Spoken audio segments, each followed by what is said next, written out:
আজ বানালাম চিকেন থুপ্পা। তার জন্য প্রথমে তৈরি করে নিতে হবে চিকেন স্টক। এর জন্য একটা বাটিতে কয়েক টুকরো চিকেন আর জল দিয়ে ফুটতে দিলাম। তার মধ্যে দিয়ে দিলাম অর্ধেক পেঁয়াজ কুচো আর কয়েকটা থেঁতো করে নেওয়া রসুন। জল ফুটে অর্ধেক হয়ে গেলে চিকেন স্টক একদম রেডি হয়ে যাবে। এবার একটা মিক্সিং জারে টমেটো, পেঁয়াজ, আদা, রসুন, দুটো কাঁচা লঙ্কা আর কয়েকটা গোলমরিচ একসাথে বেটে নিলাম। এবার এর মধ্যে কয়েকটা সবজি কেটে রেখেছি, তার মধ্যে বাঁধাকপি, গাজর, ক্যাপসিকাম, বিনস, তোমরা চাইলে আরও কিছু সবজি অ্যাড করতে পারো। এবার জল ফুটে অর্ধেক হয়ে গেছে, চিকেন স্টক একদম রেডি হয়ে গেছে। এবার কড়াইতে কয়েক চামচ সাদা তেল দিয়ে দিলাম, তার মধ্যে দিয়ে দিলাম বেটে রেখে মশলাটা একটু নাড়তে থাকলাম। তেল ছিঁড়ে এলে এর মধ্যে একে একে সবজিগুলো সব দিয়ে দিলাম। সবজিগুলো দেওয়ার পর সবগুলো যখন সবজি দেওয়া হয়ে যাবে, এবার সবজিগুলো একে একে নাড়তে হবে। নেড়ে একটু ভাজা ভাজা করে কাঁচা গন্ধটা যখন চলে যাবে, তখন তার মধ্যে দিয়ে দিলাম সেদ্ধ করে রাখা চিকেন স্টকটা।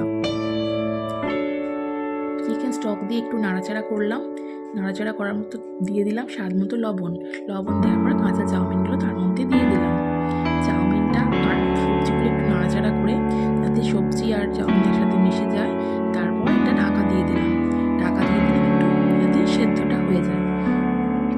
এবার সেই সেদ্ধ করে রাখা চিকেনগুলো দেখলাম ওর মধ্যে দিয়ে দিলাম। এবার চিকেনগুলোর সাথে চাউমিনটা ভালো করে নাড়াচাড়া করে নিলাম। নিয়ে সবজিগুলো